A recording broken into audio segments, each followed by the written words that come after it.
Ya está, Barbados, Listo, estamos. ya estamos. Listo. Eh, Hola, ¿qué más pues? ¿Cómo están? Un gusto saludarlos en un nuevo Facebook Live del Instituto Eleusis. Bueno, donde ya venimos ya más de 25 secciones, donde venimos reflexionando este libro de Jane Hillman, Reimaginar la psicología, en inglés Revisionar la psicología, escrito en el año de 1975. Y bueno, que realmente le dio un vuelco radical a la psicología junguiana, dando un paso entonces a la psicología arquetipal y distanciándose de Jung en muchos de sus presupuestos, otros afincados en ellos, otros superándolos un poco más, llevándolos a otro nivel de entendimiento.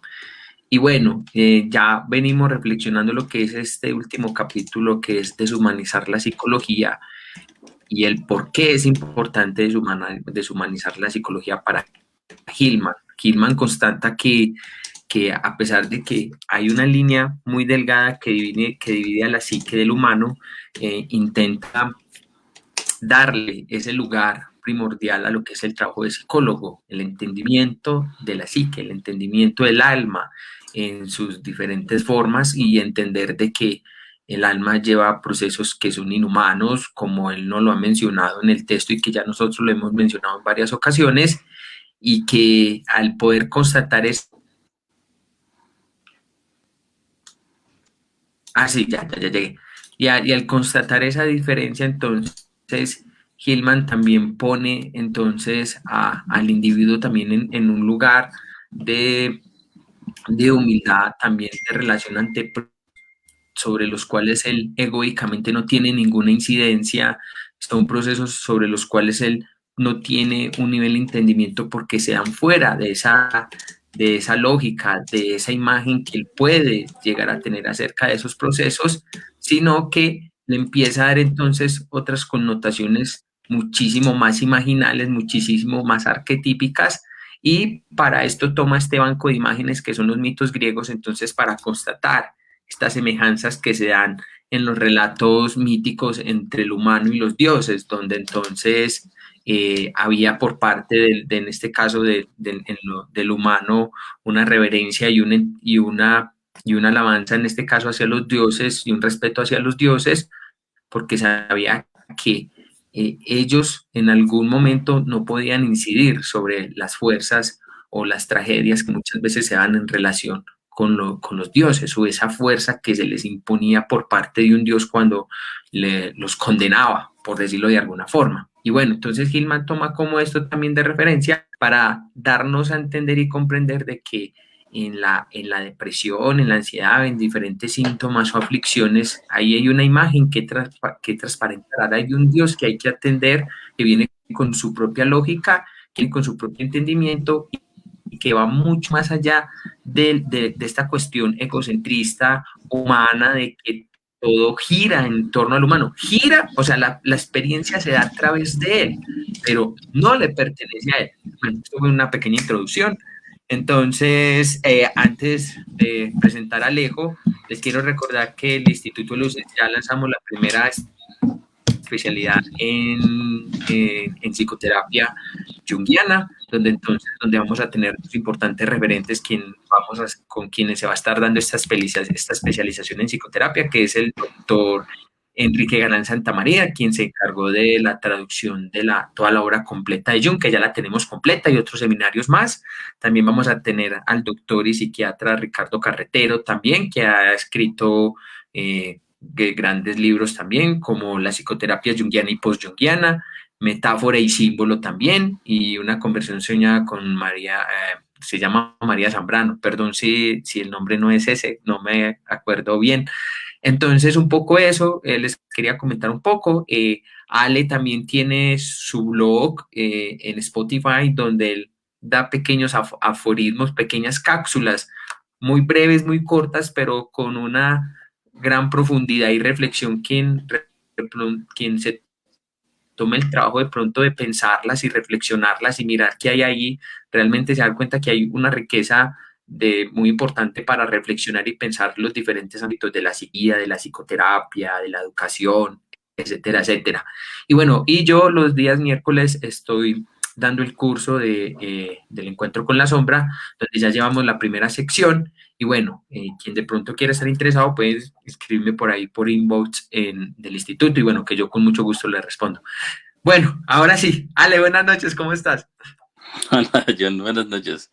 Bueno, pues hay que hacer el comercial, ¿no? De entrada. Está muy bien. Sí, Tienes, sí, los tienes, avisos parroquiales. exactamente, si no, esto no es negocio. Sí Este, que, bueno, de hecho no es negocio.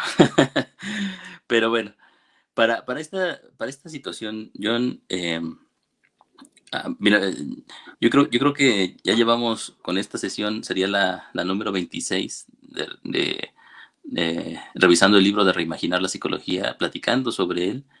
Y bueno, yo me he enterado por ahí, John, y yo creo que tú también, de que bueno, hay algunos comentarios sobre por qué llevamos tanto tiempo revisando un solo libro, ¿no?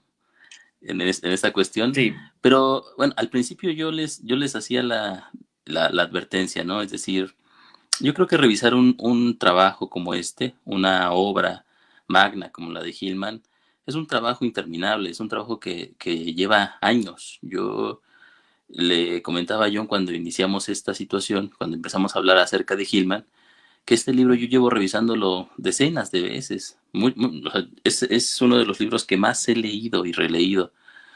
Y cada vez que lo reviso surgen cosas que en la revisión anterior no aparecían. O sea, esto es muy común en libros importantes. Cuando regresamos a ellos dicen cosas distintas. No solamente porque los libros tengan atrapado cosas dentro de su propio contenido que no aparecen a la primera lectura, sino porque nosotros también vamos cambiando y vamos viendo desde diferentes ángulos, y esa visión que aparece en nuestro propio horizonte permite que el libro diga cosas diferentes que antes no decía.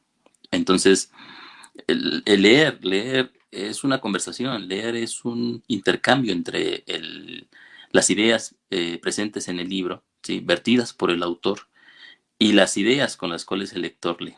Entonces, tampoco quiere decir que leer mucho, ajá, o sea, uno puede leer mucho. Yo conozco a grandes lectores que leen, que han leído muchísimo, pero que no tienen un pensamiento profundo, precisamente porque, como en algún momento Hillman lo dijo en el capítulo 3, por ejemplo, tener muchas experiencias no garantiza que haya profundidad en las mismas. Sí, es decir, podemos tener esa lógica del turista, ¿no, John? Vamos de un lado a otro leyendo tantos libros como podamos, pero ninguno de ellos realmente nos toca. Es decir, los libros no hacen su trabajo, las ideas presentes en los libros no hacen su trabajo interior, no nos transforman, no nos cambian nuestros puntos de vista, es decir, no nos nutren de las ideas que están presentes en él. No hay conversación ahí en esa situación. Igual, un terapeuta puede tener mucha experiencia, es decir, puede tener años y años de experiencia terapéutica y no ser un buen terapeuta, precisamente porque la experiencia terapéutica tampoco es garantía de que el terapeuta realmente haya profundizado en la relación terapéutica. Puede tener un mecanismo, ¿sí? Puede tener una serie de pautas que repite una y otra vez, y eso es su terapia. Entonces, como hemos visto con Hillman, la terapia es una situación que se va reinventando día con día, sesión con sesión. No puede haber dos sesiones iguales, y incluso en el paciente no puede haber, ¿cómo se llama?, una continuidad en las mismas, pues puesto que la memoria, que es de la herramienta principal de la que los psicólogos echamos mano, de lo que los psicoterapeutas echamos mano cuando estamos en terapia, no es eh, no implica una relación lineal con la realidad. La memoria no estampa lo que está pasando allá afuera, sino al contrario, lo imagina, lo fabula, ¿sí? Lo inventa en la medida en que lo recuerda. La memoria es invención más que retrato, ¿sí? No pasa como si viéramos la realidad tal como es, sino que esta realidad se va transformando en la medida en que la imaginación va cambiando también, va creando nuevas imágenes y va viéndola desde puntos de vista distintos. Podríamos decir, la imagen del mundo cambia dependiendo del Dios que en ese momento esté presente en el proceso terapéutico. Entonces, también leer un libro mucho tampoco implica esa situación, pero yo creo que estamos más cerca de poder entender un libro si nos quedamos en él mucho tiempo, es decir, si pensamos y moramos dentro de sus propias ideas durante todo el tiempo que sea necesario. Mira, yo recuerdo, por ejemplo, hace mucho tiempo, no sé si te conté esa anécdota, pero yo trabajaba en una universidad y tenía un grupo, era una universidad privada, entonces tenía un grupo de psicología y cuando me dan el, ¿cómo se llama? El plan de estudios del grupo para poder dar la materia, que era sistemas psicológicos, me dan 12 autores, ¿sí? Que tengo que dar en un trimestre. Ajá.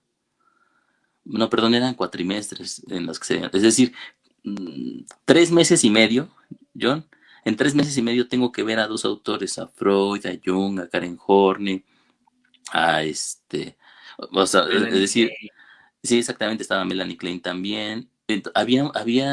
Es decir, cada uno de esos autores podría llevarnos eh, por lo menos un año, ¿sí? Para poder revisarlo superficialmente y poder tratar de entender cómo o cuáles son las ideas que se están pensando en el pensamiento del autor.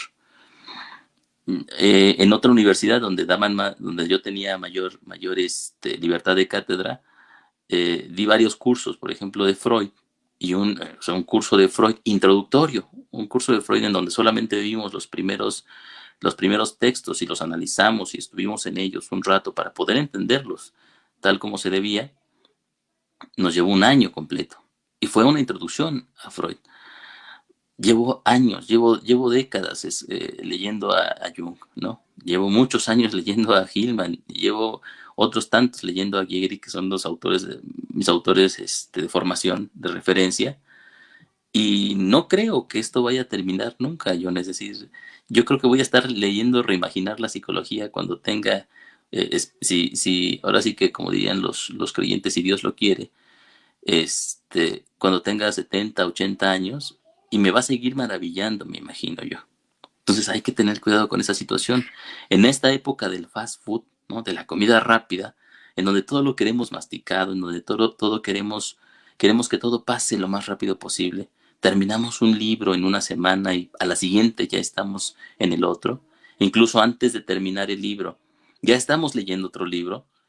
No estamos acostumbrados a morar ya en la casa del libro, a quedarnos en la propia lentitud, como a ti te gusta decir, John, de el proceso de las ideas que se van desarrollando en ese contexto bibliográfico. Entonces, mira, si yo en algún momento pudiera elegir, ¿no? Y pudiera decir, vamos a leer nuevamente el libro de Hillman, yo lo leería de forma completamente distinta otra vez y además profundizaría en temas que a mí me quedan ganas de profundizar, ¿no? En los neoplatónicos, en los griegos, en Petrarca, en el Renacimiento.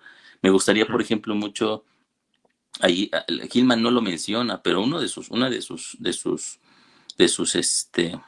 raíces, uno de los autores a los que le debe mucho es Owen Barfield, por ejemplo, y no lo menciona, lo menciona ahí someramente, pero el término de literalismo, de las ideas y todo eso, son tomadas de Barfield. Entonces, a mí me gustaría adentrarme en esa situación. Y hay un montón de autores alrededor, en el plano de lo Sí. imaginal, que tendríamos que leer, por ejemplo, la obra de Corbin, de Henry Corbin, no la tocamos y sin embargo solamente leímos un ensayo. Y sería importante leerlo más para poder comprender muchos de los conceptos que están ahí en Gilman. Pero bueno, tampoco, el problema es que o sea, tampoco nos da tanto tiempo para ver toda esta situación. Y si queremos avanzar en nuestro proyecto, que es llegar a la obra de Giegerich, pues no podemos hacerlo. Pero yo creo que esta revisión de tanto tiempo de la obra de Hillman, a mí me parece realmente poco para lo que nos da este libro.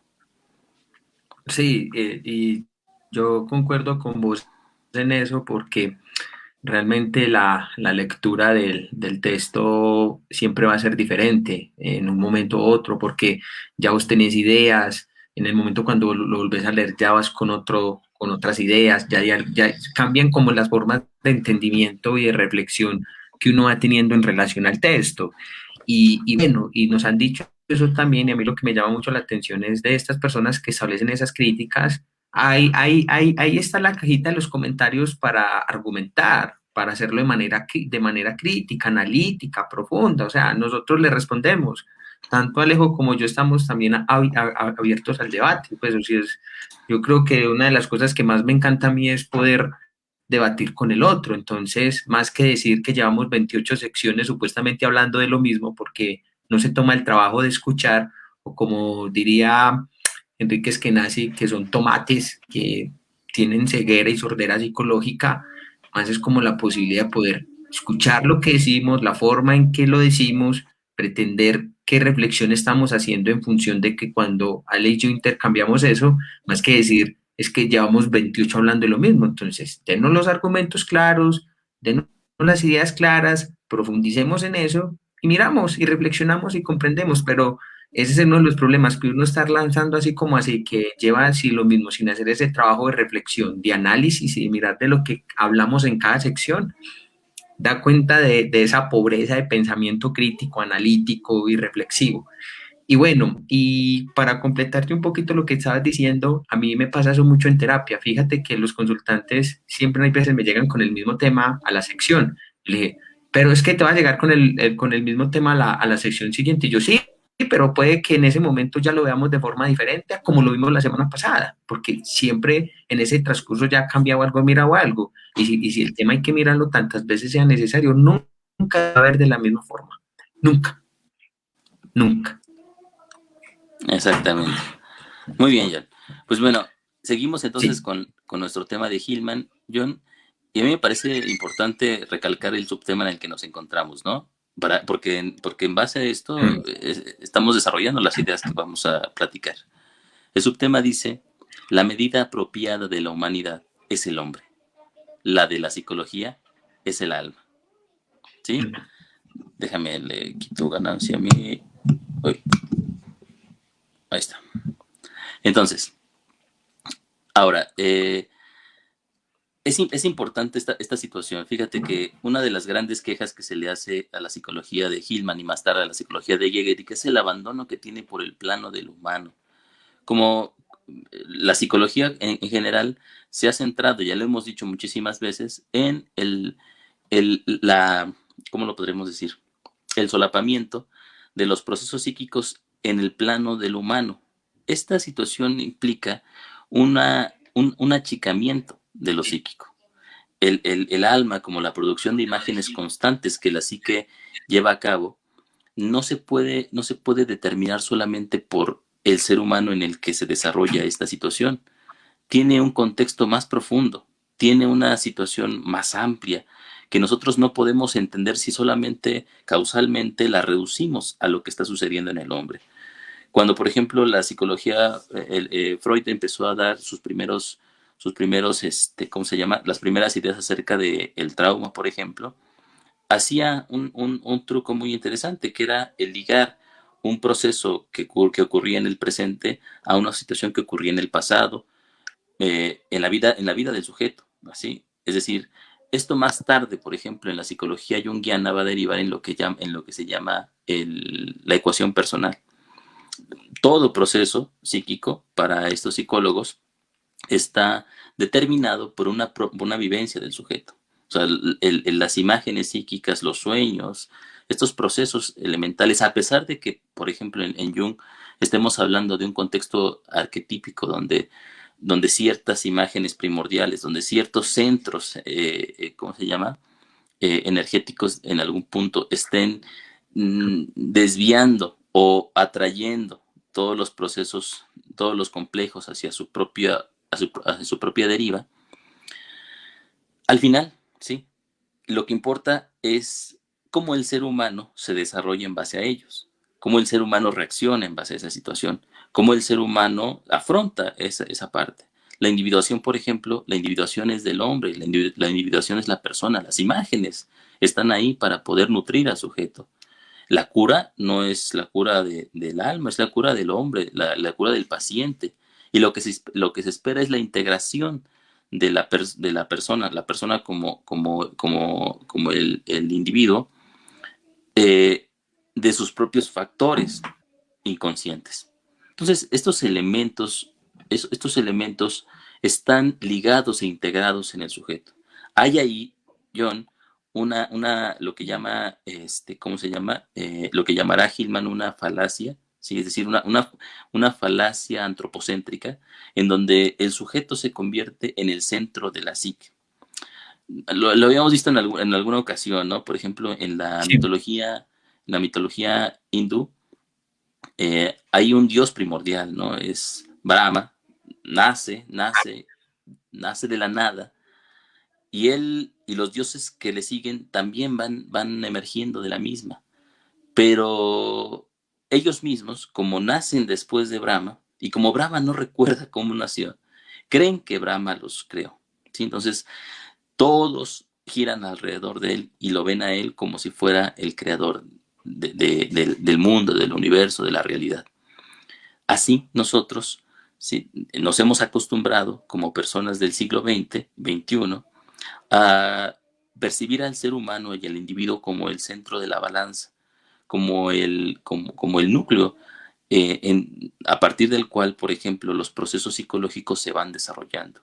Entonces, los procesos psicológicos son mis procesos psicológicos, mi cerebro, mis emociones, mis sentimientos, Mía, los, mi alma exactamente, ¿no? Mi individuación, mi integración, mi salud. Entonces, Simon.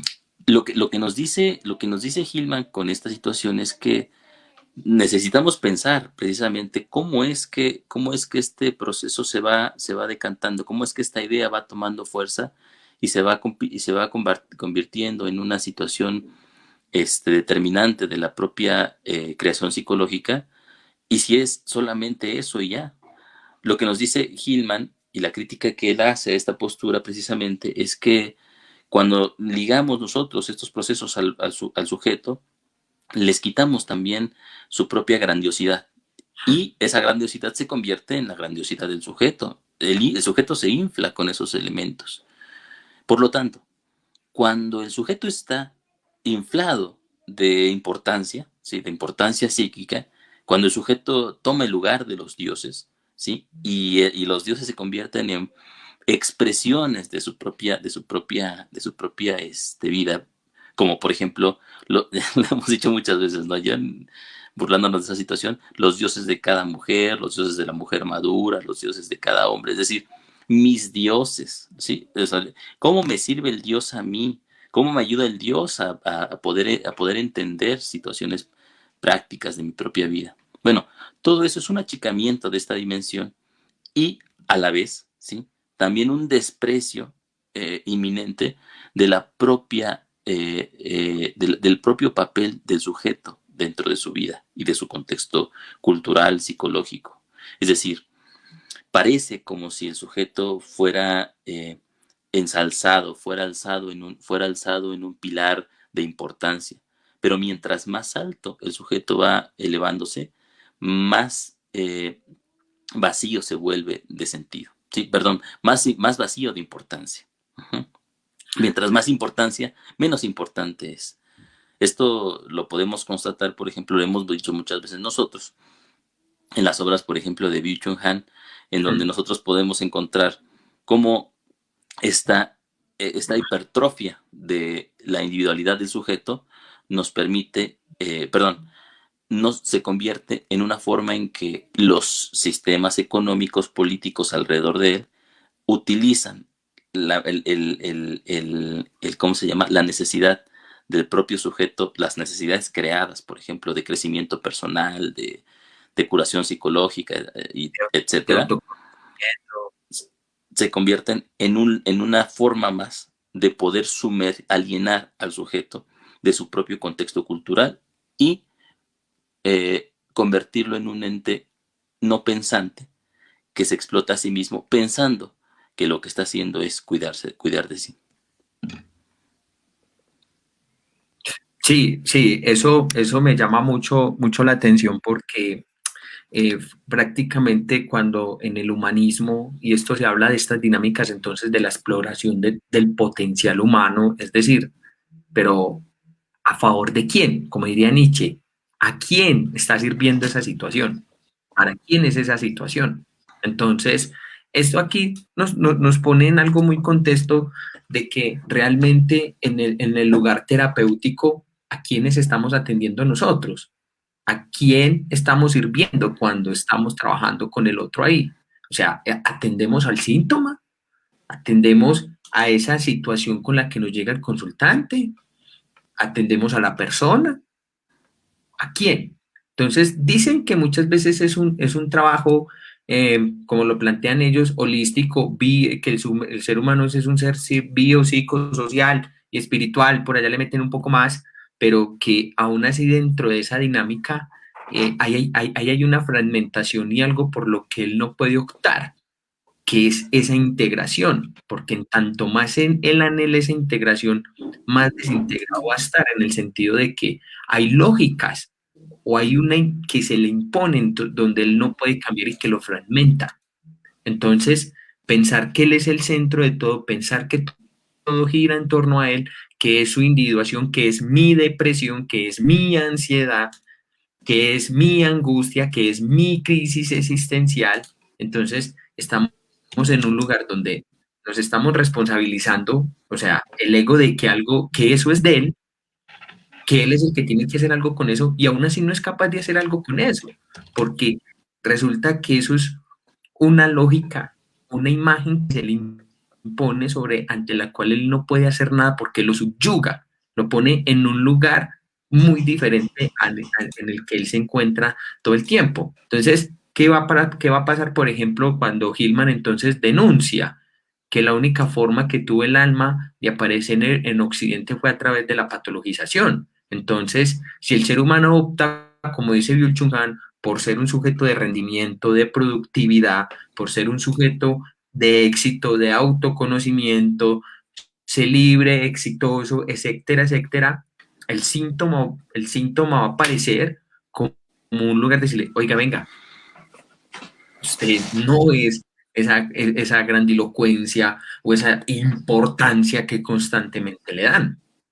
O sea, si lo mira, lo que hace la potencia de la imagen que se le impone es achicarlo en una situación porque está en una comprensión o está en un lugar sobre una idea que se le impone y que el cuyo trabajo es transparentar y mirar que Dios está ahí, mirar cuál es la narrativa que lo está narrando ahí, más que el mirar qué puede entrar a hacer con estas situaciones, porque entonces, como nos lo plantea un poco Hillman en este texto, que al centrarnos tanto entonces en lo humano, al centrarnos tanto entonces en su individuación, en su autoexploración, en su autoconocimiento, que no estamos diciendo que no sea importante, pero que estas dinámicas que son centradas en lo humano, de cierta forma lo ablandan y debilitan la expresión propia del alma, porque entonces queda en un lugar de entendimiento muy diferente. Entonces,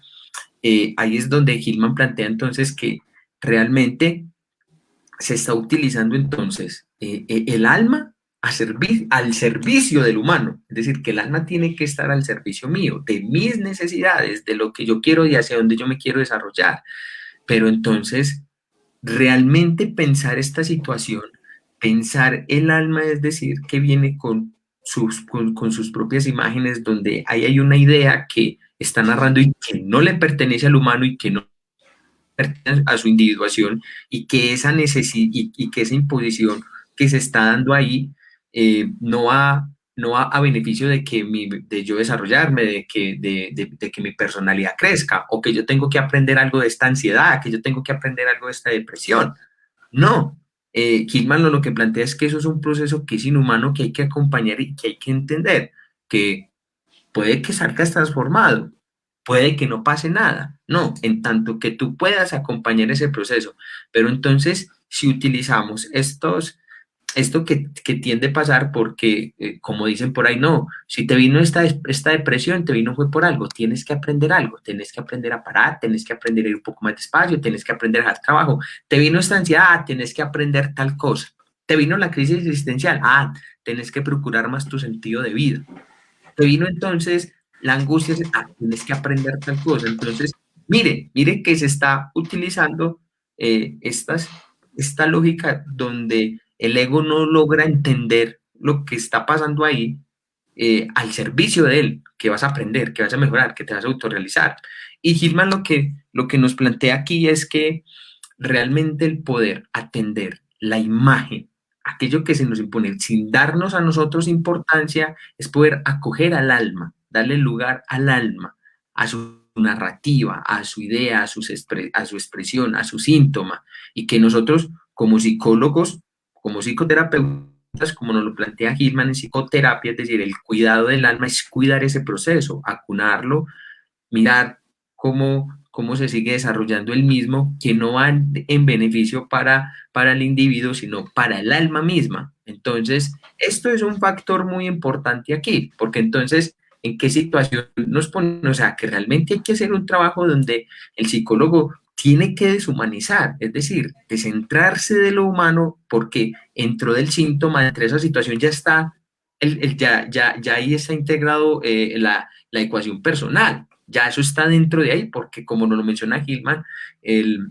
por donde transita toda esta experiencia psicológica es a través del humano, pero que en tanto el psicólogo, el psicoterapeuta comprende que ahí ya está integrado, podemos entender el fenómeno que está ocurriendo ahí, la narrativa que se está narrando ahí misma, más que utilizar esto para en beneficio entonces del ser humano, que por eso Gilman entra, como está mencionando Alejo ahorita, esta crítica tan vehemente al humanismo por centrarse entonces netamente el humano y descuidar lo que es el alma, pero el alma en sí misma y no el alma en beneficio de mi desarrollo personal. Sí, sí, sí, entonces, pues como bien dice Hillman, el alma se hace en el valle del mundo, Sí, pero no es el valle, no es el mundo. El alma tiene su propia necesidad y su propio telos en sí misma, su propio objetivo es el despliegue y la reconstrucción constante, reimaginación constante de sí misma. Las imágenes, entonces, en este sentido, no se pueden ligar únicamente o primordialmente a los factores humanos. Como tú bien dices, no son para nosotros, no están ahí para que nosotros nos aprovechemos o no son expresiones de nuestra propia experiencia, ¿sí? No nacen de nuestra propia vida, sino al contrario, nuestra vida nace de esas imágenes ahí presentes. Son ellas primero. La vida del alma es la vida que nosotros vivimos y que a través de nuestras propias experiencias vamos, digamos, poniendo nuestro propio granito de arena, ¿sí? Para esos procesos que son más abarcativos en cuestiones de categorías lógicas a lo que nosotros podemos entender como nuestra vida personal. Nuestra vida personal es una vida pequeña, algo que por ejemplo, ponía sobre la mesa Carl Sagan cuando hablaba de ese punto azul pálido en el espacio, ¿sí? Era que nuestra existencia, Carl Sagan tenía dos imágenes muy interesantes, ¿no? Esta idea que pone de el satélite, me parece que es el Hubble, alejándose de la Tierra, ¿sí? O la Voyager, no recuerdo, alejándose de la Tierra y tomando la foto de este pequeño mundo azul ahí en el horizonte, muy lejos, un mundo muy pequeño dentro de un vasto universo. Tiene esa imagen, por ejemplo, y tiene esa otra imagen del calendario cósmico, ¿no? Esta representación en donde él sintetiza la historia desde el Big Bang, la historia del universo a partir del Big Bang hasta nuestros días, y o sea, nos dice nuestra existencia, o sea, la existencia del ser humano se remonta en el calendario cósmico a los últimos segundos, ¿sí? Del último día, del último mes del calendario cósmico. Todo lo que hay detrás, ¿sí? Es el universo, como se ha ido construyendo. Nosotros somos tan pequeños en nuestra propia existencia temporalmente y espacialmente que no podemos esperar, ¿sí? Que también en el proceso de la construcción de la conciencia como un factor que se va desplegando, ¿sí? En la historia natural de los organismos, seamos también tan importantes. Vaciarnos de esa importancia personal es algo, es un proyecto ahí implícito dentro de la propia psicología.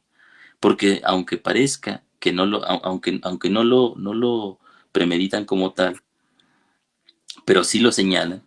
Por ejemplo, Freud ya decía, él se sentía un heredero de esa misma empresa descentralizadora del ser humano, ¿no? O sea, él nombraba, ¿no? A Ptolomeo, él nombraba ¿cómo se llama?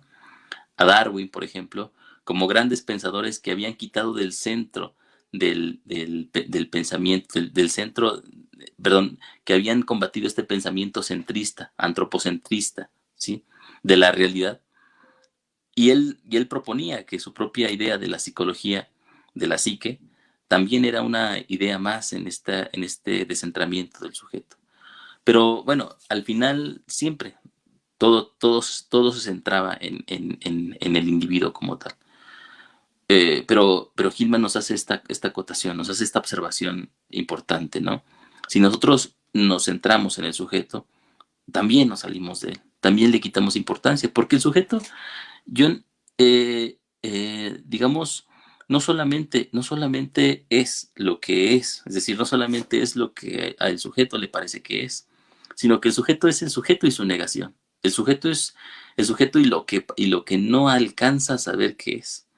Cuando los psicólogos como Freud o como Jung eh, eh, promueven, ¿sí?, el término del inconsciente como un factor interno dentro de la propia psique de la persona, hay una jugada interesante ahí, ya, porque intentan, con ello, intentan de alguna manera mostrarnos que los factores psíquicos son inconmensurables y que hay una dimensión en ellos que no podemos abarcar, que es una situación misteriosa y oscura que nunca podremos entender de todo. Pero a la vez, cuando lo conceptualizamos y lo vemos como un topos, lo vemos como un lugar determinado, ¿sí? Ahí el inconsciente, después en los estratos, en las esferas, como cada pensador lo esquematice, el inconsciente se convierte en también una cárcel en la que los procesos psicológicos ahora, que no se entienden, son procesos inconscientes. Lo que antes llamábamos los dioses, lo que antes llamábamos los procesos luminosos que abarcaban, perdón, que eran mayores que los procesos psíquicos personales, ahora se convierten en parte del sujeto, ¿sí? Ya no allá afuera, ¿sí? Sino ahora dentro de él, en su interior, en un interior ignoto, ajá, que es el inconsciente. El inconsciente entonces se convierte en un país imaginario a través del cual nosotros podemos guardar ahí, en ese pequeño país, la importancia de los grandes dioses que ya se fueron, ¿sí? Pero que ahora pueden permanecer en el sujeto dotándolo como si fueran baterías de importancia. Ujú. Entonces es muy interesante porque todos esos mecanismos surgen precisamente porque el sujeto no es consciente de que sus propios procesos psicológicos no son propios de él, sino que él, el sujeto, es de los procesos psicológicos. Ajá. O sea, veámoslo así, yo no tengo enfermedades psíquicas, yo no tengo padecimientos psíquicos. Yo soy, ¿sí?, de esos padecimientos. Yo soy de esas enfermedades. Yo soy una expresión del patologizar de la propia psicología. Lo que soy no es un sujeto íntegro, no es un elemento, o sea, no es mi nombre reificado y postasiado como si fuera una cosa en sí misma, sino es el conjunto de muchas cosas que soy, pero a la vez no soy, ¿sí? Soy lo que soy y lo que no soy en ese sentido. Vamos, a lo mejor esta parte es un poco complicada de entender. Byung-Chul Han, otra vez remitiéndonos a él, nos da muchas pistas acerca de este proceso. Él, por ejemplo, una de las grandes críticas que hace a la sociedad occidental contemporánea es la expulsión de la negatividad, ajá, o de la alteridad, o de lo otro que no soy yo.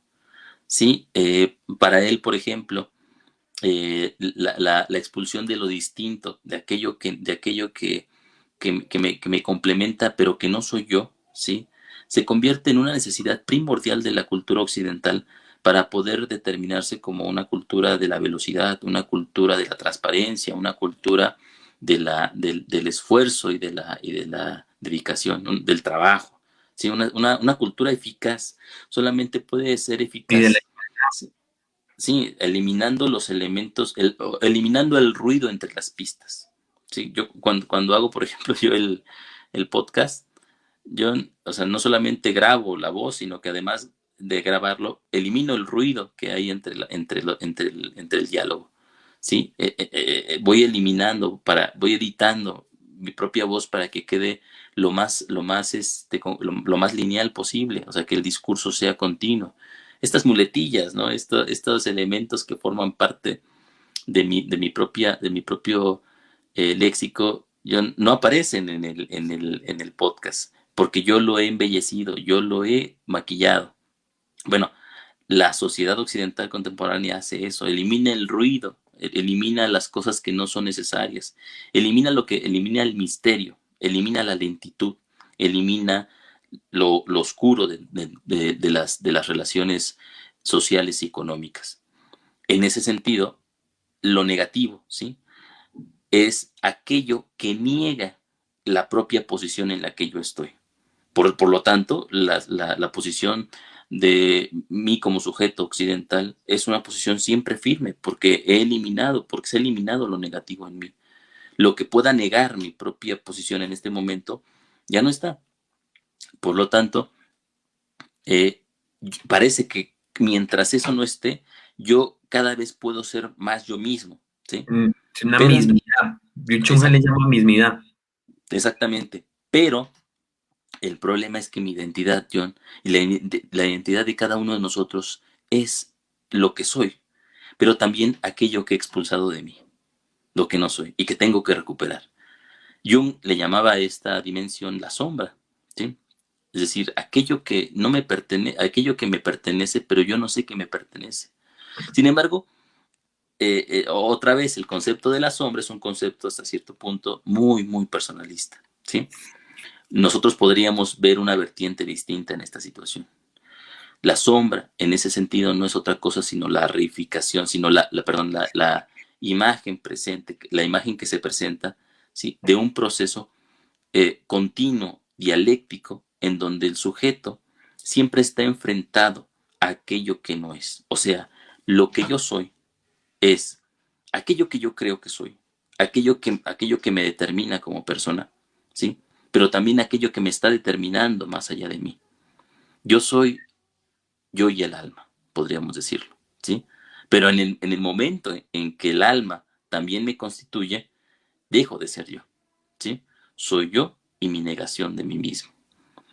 Mi identidad está más allá de mí. Mi identidad no es lo que soy, no es lo que soy, sino es aquello que está por encima de lo que soy. Y en el momento en que yo me identifico con esa identidad, dejo de ser lo que soy. Es una situación complicada, es una Sí, situación sí, sí, difícil. no, pero es entendible, es entendible. Soy yo en tanto que no puedo ser yo también, por decirlo de alguna forma, porque es que eso es lo que hace voy a intentar aterrizarlo un poco más lo que tú estás diciendo, de pronto a ver si vamos en la misma sintonía. Es que, ejemplo, en tanto el consultante llega con una depresión que se le impone, él dice, yo eso a mí no me constituye, pero resulta que esa imagen o esa depresión ya le está diciendo, usted no es eso. usted es esto ahora. Entonces, fíjese que eso es lo que hace, por ejemplo, esta connotación propia del deshumanizar, porque entonces el humanismo te va a decir, tú eres tu depresión, tú eres tu ansiedad, tú eres una cosa, tú eres esto, hazte responsable de esto te vino a mejorar, esto te vino a cambiar, esto vino a ser una cosa. No, Hillman al deshumanizar dice, tú no eres eso, ahora eres esto, que no eres tú. Entonces, al decir eso, es que estamos un lugar de entendimiento muy diferente al cual él no puede acceder. Es decir, es ese no yo del que plantea el concepto de la sombra. Es decir, aquello que supuestamente yo no soy, pero soy tanto eso que se me impone. Ejemplo mucho más sencillo. Cuando usted le llega vamos a poner con un ejemplo más, por ejemplo, cuando está la pareja y se da cuenta entonces, no, yo soy querido amoroso y por allá llega y coge y le pega una cascada a la mujer y dice, pero es que yo no soy ese yo no soy, yo no actúo así, qué tal cosa, pero como que no, o sea, te está negando algo que no es, pero eso también eres, o sea, no eres eso, pero eso que también se te impone también va dentro de una lógica, es decir, niega esa parte bonita, buena, amorosa y eso ya te la niega y se te impone otra lógica muy diferente. Entonces, es decir, eres tú en tanto no eres tú. Eso es muy importante, pero si te la agarro bien Alejo, que eso es una de las connotaciones propias que el humanismo centra, que todo gira en torno a ti, que todo es en función a ti, que todo va en relación a esta constitución propia psíquica de exploración del potencial humano. Pero Hillman, en este sentido, entonces, nos va a decir lo siguiente. Entonces, vea pues lo que dice. A ver, ve, se me perdió la hijo de puta. Ah, no, se me perdió. Vea. Hacer alma es también distinto de la mejora de la personalidad. La noción de desarrollo de la personalidad se centra en el hombre y en el incremento de sus posibilidades, y aquí los ideales de crecimiento, recursos y creatividades humanos vuelven a ligar el alma al movimiento de los sentimientos dentro del horizonte del humano.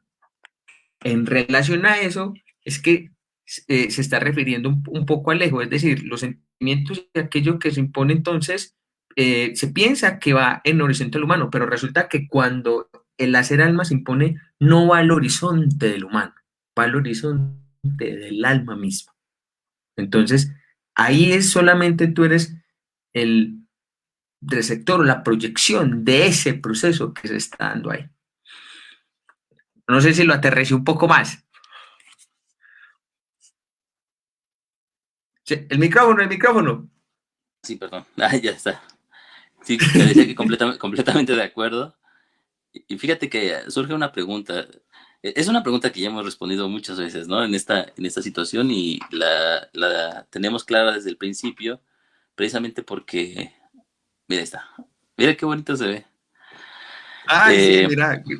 sí, hasta parecemos profesionales. Pero la pregunta de qué es el alma es una preguntota, porque nos tardamos mucho tiempo en esa situación en las primeras sesiones. Vamos a resumirlo, ¿no? Porque obviamente ya esta es una tarea que tocará, ¿no? Revisar las primeras sesiones y revisar a Hillman, porque precisamente él hace mira, la definición del alma en Hillman aparece en el prólogo y aparece en la primera, en la primera, en el primer capítulo. Pero además lo va constituyendo en todo el desarrollo de los demás capítulos. Es decir, el alma como concepto aparece ahí, pero también se va desplegando en esta situación. Por eso hablar del alma en este sentido es muy complejo y muy interesante, porque es un concepto caduco, es un concepto que nosotros ya no utilizamos en psicología. Lo hemos sustituido por el término psique, ¿no? O mente, o conciencia, es decir, depende de la corriente psicológica en la que nos encontremos. Pero si tú te pones a hablar del alma, pues obviamente hay connotaciones teológicas que nos confunden en esta situación. Pero bueno, digamos, nosotros que partimos como psicólogos junguianos, ajá, Partimos de esta necesidad que tenía Jung, de eh, este llamado que hacía Jung a los psicólogos de construir una psicología con alma. Uh -huh. O sea, Jung hacía una crítica a toda la psicología sin alma, una psicología mecanicista, una psicología tecnológica, una psicología que solamente... Sí, es decir, una psicología que no estaba centrado en los procesos psíquicos como organismos que se van desplegando y desarrollando desde sus propias connotaciones, sino digamos, procesos fijos que poco a poco se iban determinando en elementos, por ejemplo, ahora podríamos decir cerebrales. Pero bueno, Hillman, cuando habla de alma, y esto lo trato de sintetizar lo más que pueda, ¿sí? Habla de este proceso de la propia conciencia, de construir continuamente imágenes acerca de su propia experiencia. Las ideas, las imágenes que nosotros experimentamos como imágenes psíquicas, como experiencias personales, como formas de ver el mundo, no son otra cosa sino este proceso al que Hillman llama el alma. Pero el alma, por lo tanto, no es nada, no es una cosa en sí misma, sino es un proceso que va ocurriendo y que en el ser humano tiene la facultad de poder ofrecernos una visión acerca de la realidad basado en esta misma autopoiesis constante. ¿Sí? Entonces, el alma es el proceso de las imágenes psíquicas constantemente construyéndose a sí mismas y la capacidad de ver a través de ellas. Sí. Yo lo veo un poco más así, tratando de sintetizar, porque es muy complejo. En Hillman podríamos hablar que en esta connotación del alma es una connotación estética, pictórica y una forma a través de la cual se ve el mundo, se ve la realidad, por decirlo. Es a través de la forma en la cual nosotros vemos. Y si lo llevaríamos a Gigeris, pues es un asunto muchísimo más complejo empezando que en Gigerich va a decir que el alma no existe y que solamente utiliza esa palabra para apoyarse, para pensar un proceso. Así es. Así pues, entre comillas, porque ahí es mucho más complejo. Exactamente. Pues habría que ver las diferencias, ¿no? Pero bueno, ya ese es otro trabajo de otras sesiones. Sí, porque es que por ejemplo, para acotar algo ahí, por ejemplo, en Gigerich hay que establecer lo que es el alma objetiva y el hacer alma. Son dos cosas muy diferentes, muy diferentes. Bueno, okay. digo, Seguimos. Mira, Hillman, para poder seguir apoyando esta misma idea, por ejemplo, nos traslada a la idea del humanismo griego, ¿no? Para él como ya hemos dicho en las sesiones pasadas, él se centra en el proceso del humanismo tal como se desarrolla a partir de la mitad del siglo XX, ¿no? Este centramiento en la parte positiva y luminosa del sujeto, en el crecimiento personal y toda esa situación que podemos observar nosotros en la obra de Maslow o en la obra de Carl Rogers. La logoterapia. Exactamente, ¿no? Incluso... personal. Sí, incluso mucho de la obra de Eric Fromm, por ejemplo, nosotros podemos ver ahí una conceptualización del sujeto como, digamos, eminentemente bueno y tendiente hacia la mejor versión de sí mismo, diríamos ahora, ¿no? Pero cuando Hillman, por ejemplo, nos retrotrae a lo que significaba el humanismo en la Grecia antigua, tiene que ver con esto que ya hemos dicho, es decir, para Hillman, para los griegos, sí, más allá, por ejemplo, de personajes como Protágoras que ponían al sujeto como el eje del pensamiento y de la creación,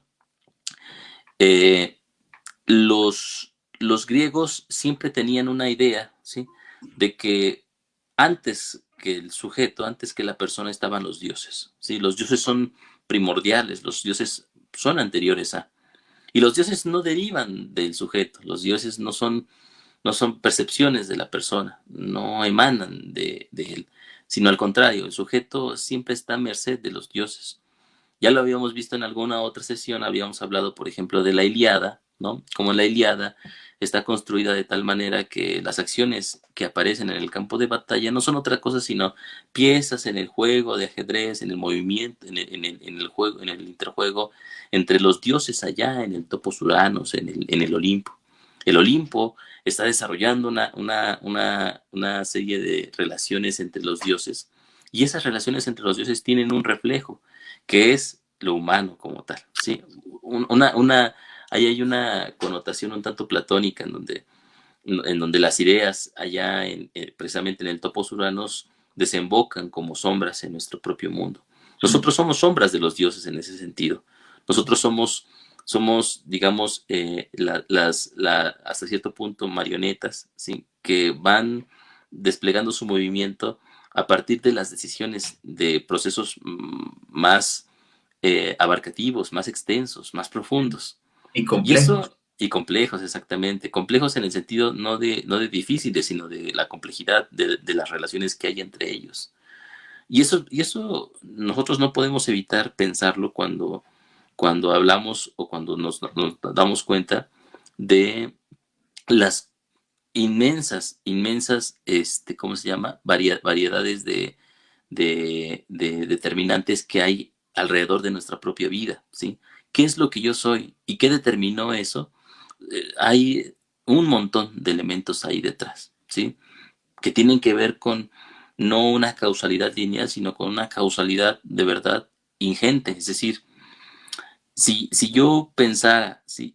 ¿Qué tiene que ver el que yo esté aquí en este momento hablando de esta situación? Tendría que remitirme a toda la historia de la humanidad anterior, a toda la historia del universo, a todos los procesos que han ocurrido y que al azar, de forma intermitente, tienen como consecuencia este momento en específico, ¿sí? Por lo Sí, tanto, yo no soy sino ese resultado, ¿sí? O sea, no es que yo sea grandioso por esa situación, sino al contrario, soy pequeño porque además yo mismo también soy parte de un proceso que va a desembocar no en mí, sino que va a desembocar en algo futuro, ¿sí? En algo futuro de lo cual yo ni siquiera voy a ver y que seré no sino un grano de arena, uh-huh, en el mar del tiempo, ¿sí? En este proceso de desarrollo de la naturaleza, no soy sino algo, eh, algo mínimo que quizá ni siquiera tiene importancia más que para este momento determinante, ¿sí? Pero bueno, es lo que tenemos en este sentido. Para los griegos entonces había eso. Por ejemplo, en la tradición nórfica había dos dioses primordiales, una diosa, la diosa Ananke y el dios Okeanos. La diosa Ananke, por ejemplo, era la diosa la necesidad, ¿sí? La, la fatalidad que determinaba a todos los seres de la creación, incluyendo a los dioses. Nada podía traspasar a Ananke, nada podía, digamos, no seguir los preceptos de Ananke. Las hijas de Ananke eran las Moiras, por ejemplo, ¿sí? Entonces las Moiras determinaban la vida de los dioses y de los hombres, ¿sí? Y no había posibilidades de poder sobreponerse a esa misma determinación. Entonces, los dioses, yo en el ámbito de los griegos, son esenciales, ¿sí? Son primordiales. Y nuestra vida antes de ser nuestra vida es la vida de los dioses.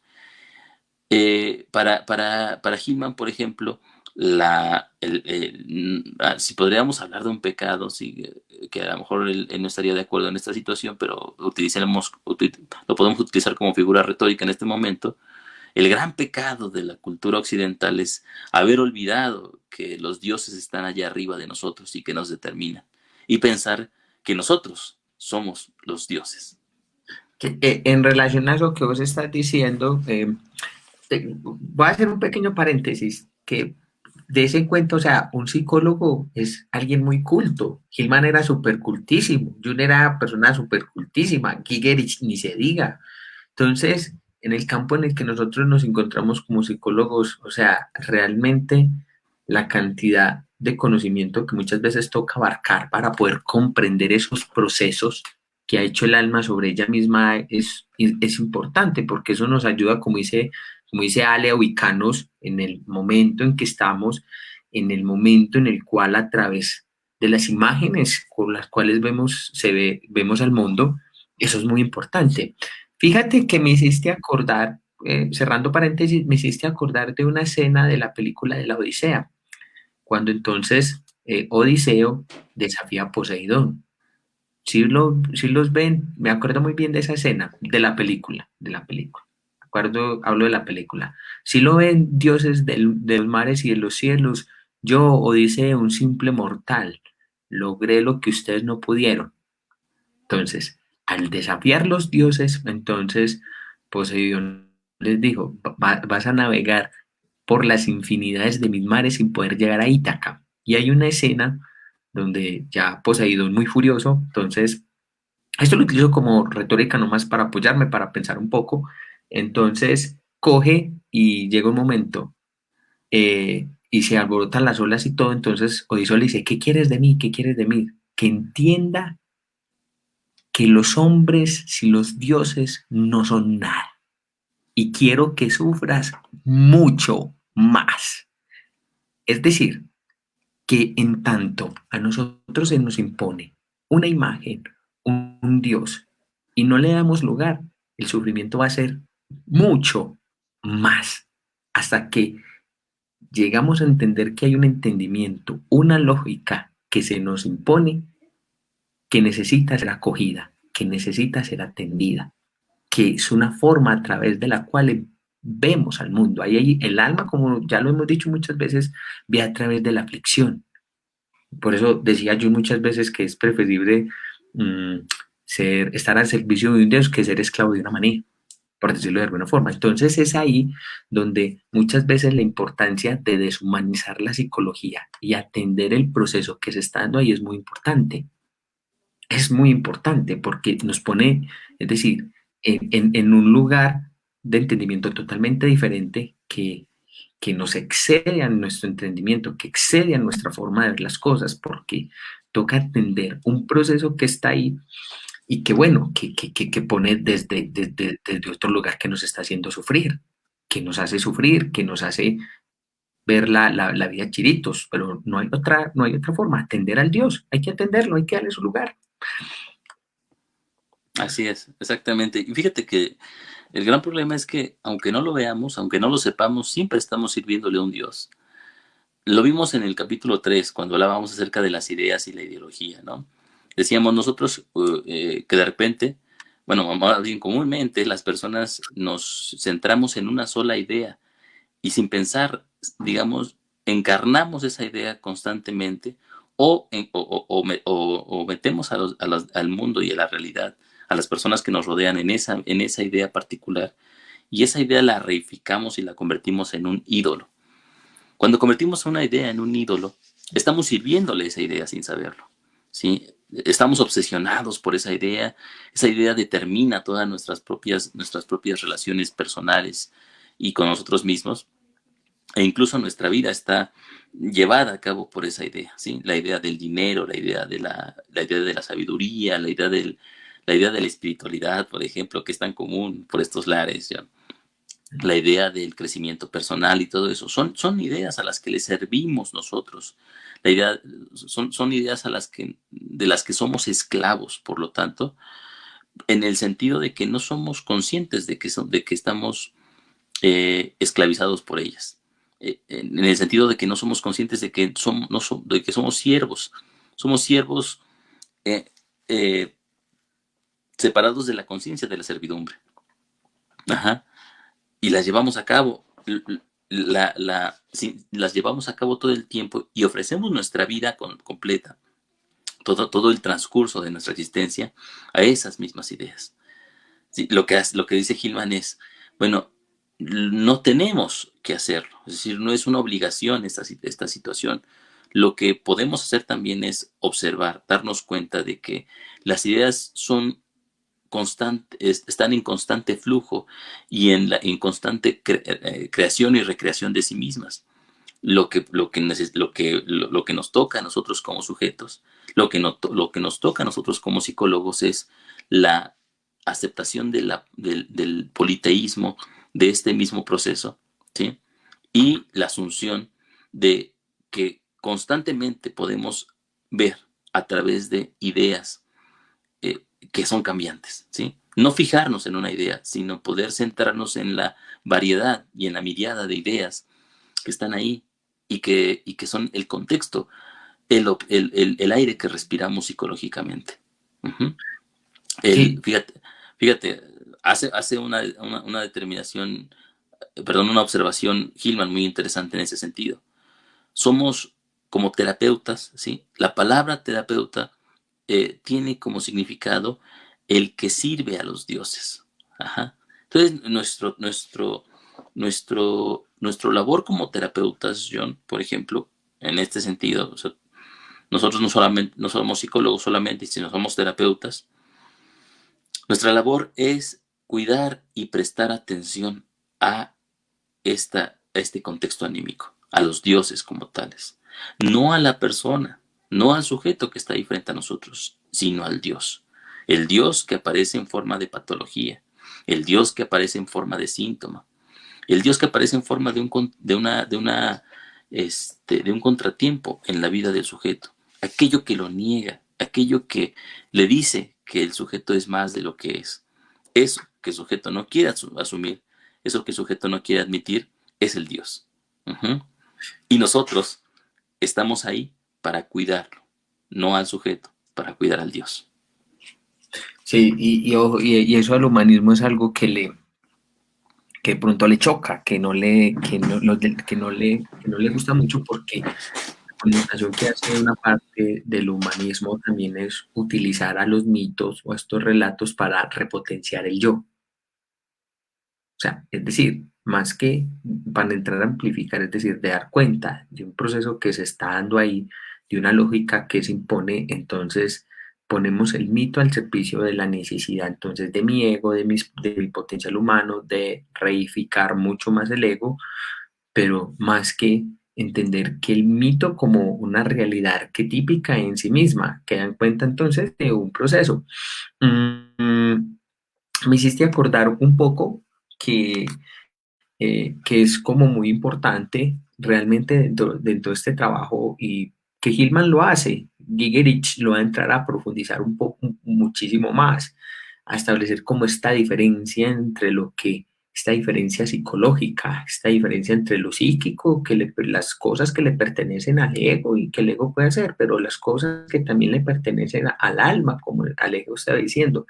Y uno de los problemas que pasa muchas veces en muchas psicoterapias es que y se reifican en una sola idea, operan en función de una sola idea y de una doctrina que no deja entonces ver el movimiento propio que va haciendo las ideas del alma, las ideas que se están ahí moviendo, porque muchas veces cuando se llega entonces estos síntomas, esta patología, es como una forma de que la idea que está ahí cerrada, de la idea que no está en movimiento, la patología llega como también una forma de que empiece a haber ese movimiento psicológico, es decir, que esa idolatría o ese encerramiento que hay en esa idea o ese literalismo, empiece a haber un movimiento ahí, empiece a haber una dinámica ahí que lleve entonces al movimiento politeísta de las ideas, de las imágenes que buscan entonces descentralizar, de quitar esta idea monoteísta, sino que esa descentralización posibilite que entonces una dinámica y un abarcamiento mucho más amplio en este proceso que está haciendo el alma sobre ella misma, que eso es muy importante porque una de las cosas, como está mencionando un poco, es que cuando el ego se afinca en una idea, la aferra, la machaca, la desgasta y se queda ahí una y otra y otra y otra y otra vez y la defiende a más no poder, pero cuando llega entonces el Dios, llega en este caso esta potencia que nos obliga y que nos arrodilla, es con la necesidad muchas veces entonces de que haya un movimiento, o sea, no el movimiento del ego, sino el movimiento del alma misma. Y que muchas veces lo que hace las psicoterapias en esto es reificar, es decir, que la idea siga ahí, o sea, que supuestamente hay un movimiento, pero es el movimiento a favor del ego, que el ego siga girando ahí, siga moviendo ahí, siga siendo ahí, pero no que haya una descentralización del proceso que está ocurriendo más allá del ego. Listo. Exactamente, John. Entonces es interesante cómo para los griegos entonces el humanismo no implica un centramiento en lo humano, sino implica que nosotros entendamos la relación que hay entre el hombre y los dioses.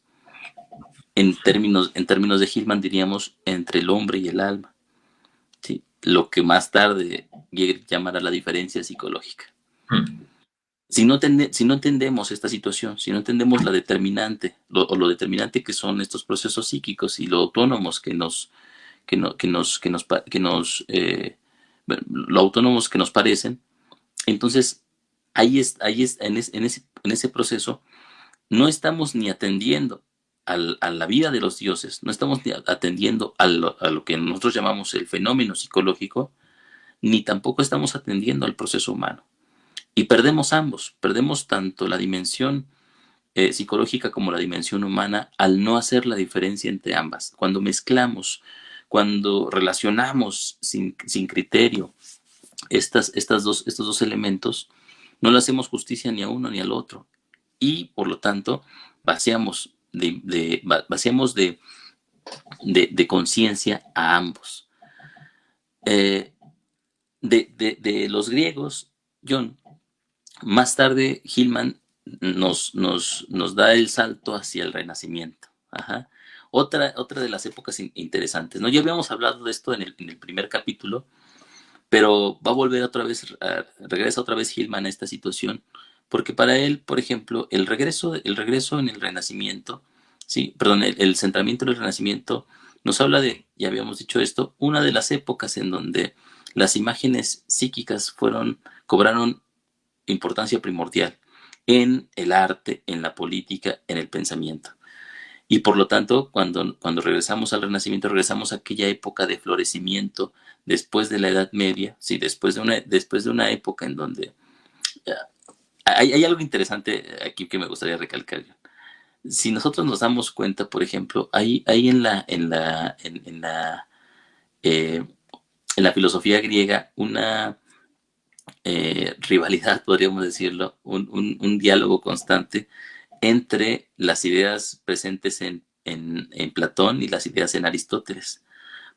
Platón habla, o sea, está más propenso a el pensamiento de entelequias que van determinando los movimientos de la realidad.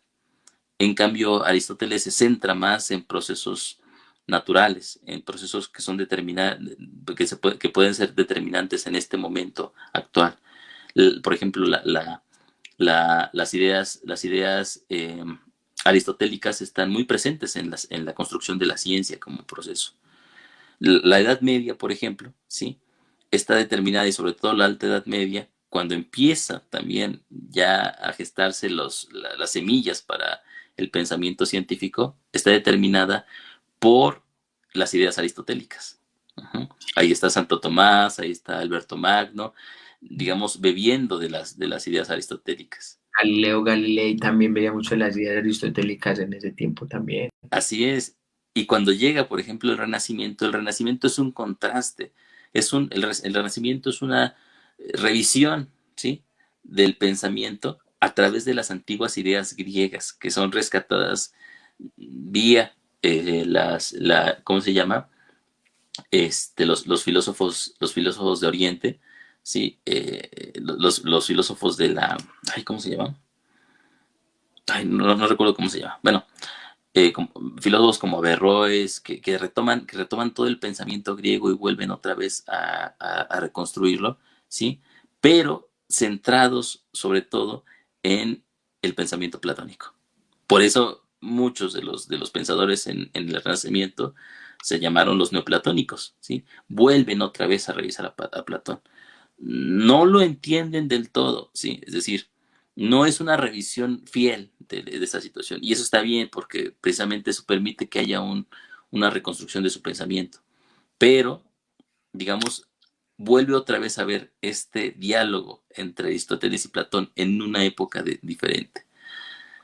Es curioso, John. Si nosotros pudiéramos eh, volver a esa situación, podríamos decir que hay otro nuevo diálogo, ¿sí? Este diálogo se vuelve a entablar ahora entre, por ejemplo, el paradigma científico dominante en este momento, ¿sí? Y lo que algunos llaman las ciencias de la imaginación, ¿sí? Estando ahí, por ejemplo, perdón, el pensamiento de Hillman como uno de los, sí, o de Henry Corbin como uno de los estandartes de este mismo proceso. Bueno, Hillman se siente deudor y se siente continuador de las ideas del Renacimiento en este sentido. Por lo tanto, nos va a hablar de autores como, ya nos habló, por ejemplo, ay,